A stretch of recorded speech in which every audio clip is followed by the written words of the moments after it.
pagpipilian. So, may nakita na kami guys. So, samahan nyo kami na interviewin sila.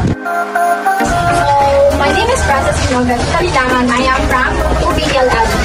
So, atin pwede ka ba namin ma-interview for educational artists? That's true. What is your name? I am Bayasa Almera Adil and I am from BN Department.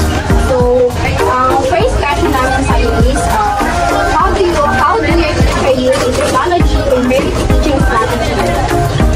So since we are in 21st century now, or also known as technology era, ginagamit ng teacher ang technology sa kanyang pagtuturo upang maging mas mabilis at maging epektibo ito, maging magaan sa kanya yung trabaho sa paggawa ng mga instructional videos.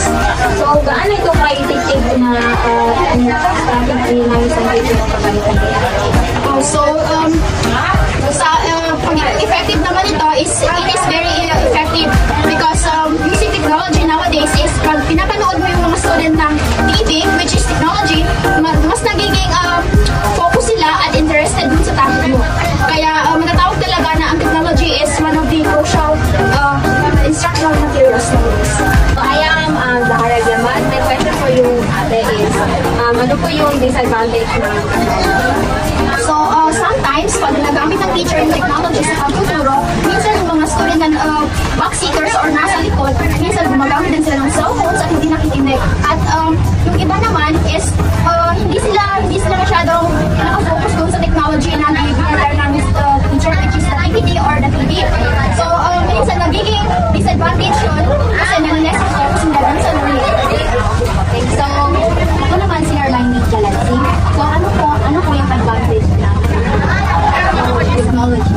So, sa advantage naman ng technology sa pagtuturo ng isang teacher is, with technology, nagiging focus yung mga student yan. Yung mga student na madaling makuha ng technology. Nasa teacher yan kung maganda yung paggawa niya ng mga IMs or pag-prepare na ng PPT upang makuha talaga yung attention ng mga student. So now, magkakaroon na naman kami ng another na may interview. So, samahan niyo kami. Maaari ba na malaman kung ano ang yung pangalan ng Department of Content? Ako po si Designer Francis Pascual na nagmula sa Department ko ng Bachelor of Elementary Education. So, I am Jonathan Amado Laugo. I'm from Italy. So, we're here po kasi gusto po kasi namin sana na i-interview po kayo kung ayaw po kasi maaari po. So, here's the first question po. Paano ginagamit ng inyong teacher ang technology sa kanyang pagtuturo? Ginagamit ng aming teacher ang technology sa kanyang pagtuturo.